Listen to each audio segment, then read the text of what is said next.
Do you ever wonder where all the bizarre claims of advanced scientific knowledge in the Quran come from?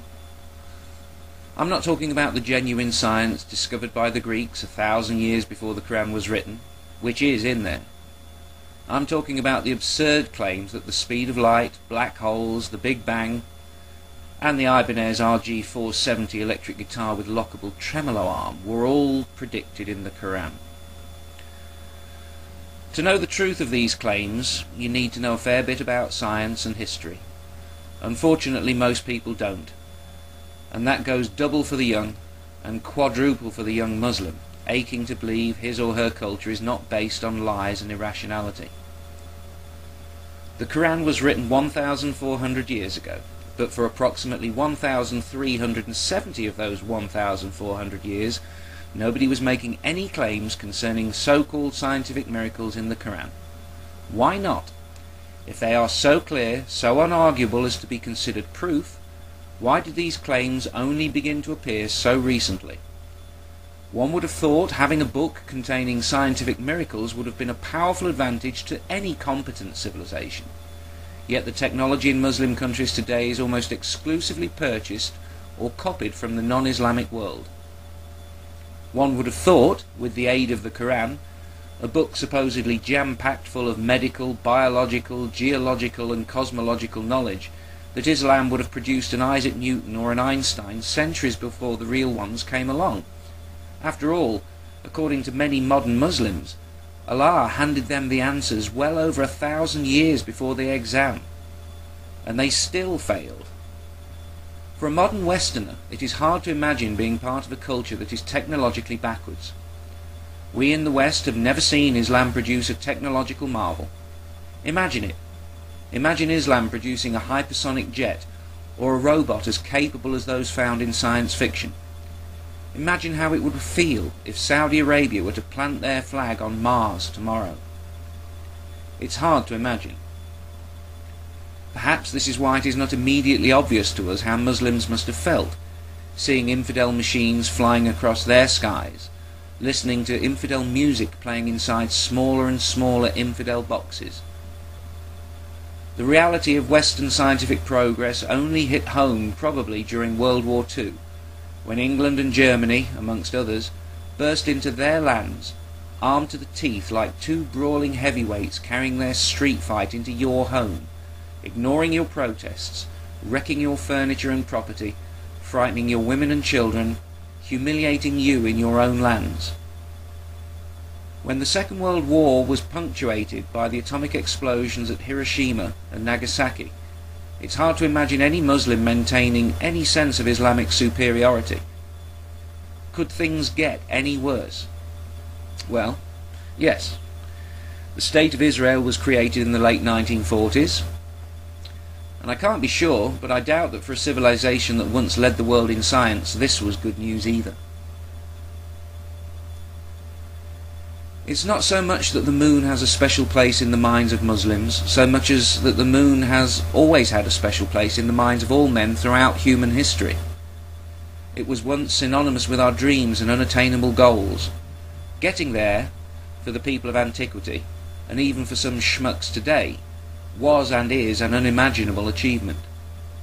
Man landed on the moon in 1969 with Apollo 11, and left in 1972 with Apollo 17. The claims of modern science being foretold in the Quran began in 1975. It may only be a coincidence, and I am no historian, but when I think of how Western confidence would be affected by a Saudi flag on Mars, I see in the infidels dancing on the moon a moment that might have reduced Islamic self-belief to its lowest ebb. It might, just might, at some deep, perhaps subconscious level, inadvertently added insult to injury. Who else but a desperate people would try to spread the lie that Neil Armstrong converted to Islam? Desperate is the key word. The time was right. Meet Maurice Bousset.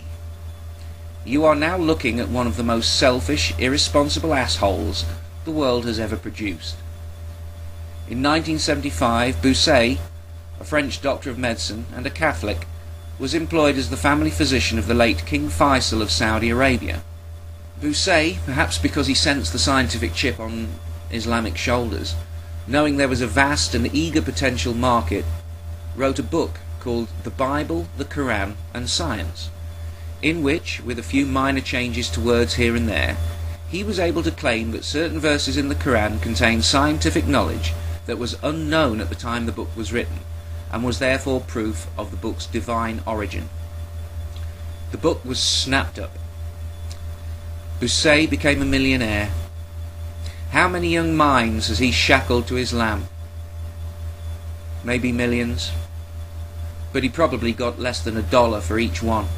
Since then, it has become an industry.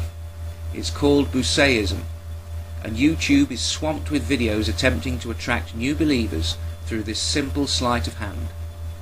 And sadly, it works.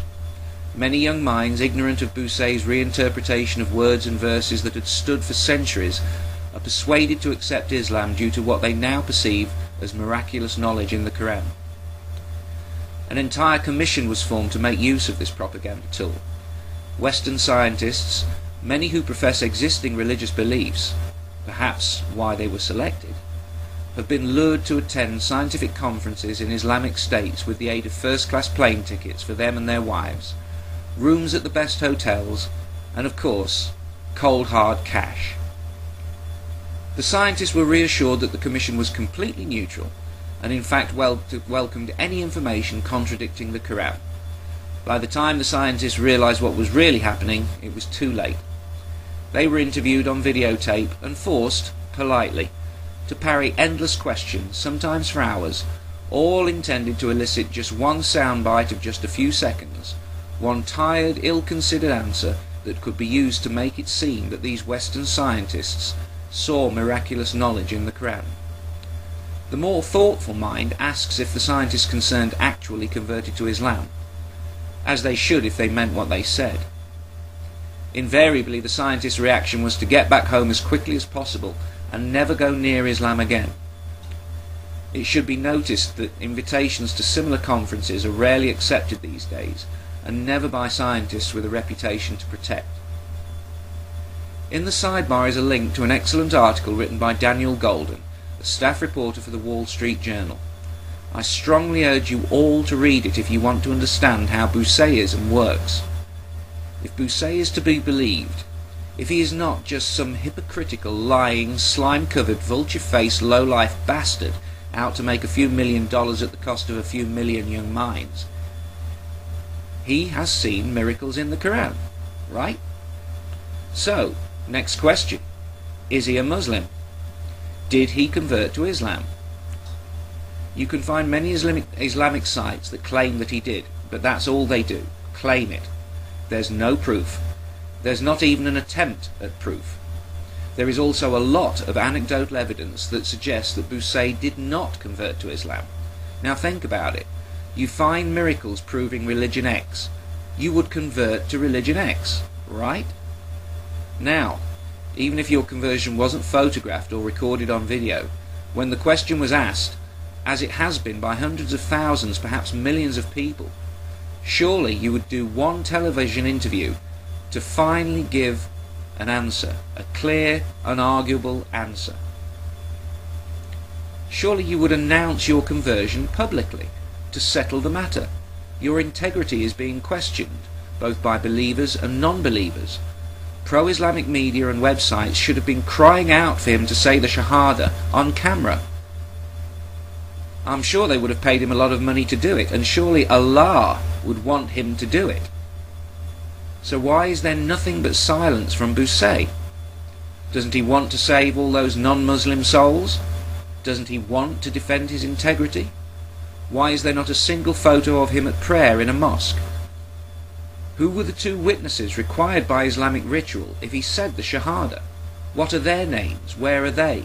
Why haven't they been interviewed? The answers are easy if you're honest. And speaking of names, what is Maurice Bussey's Muslim name? He's supposed to have one.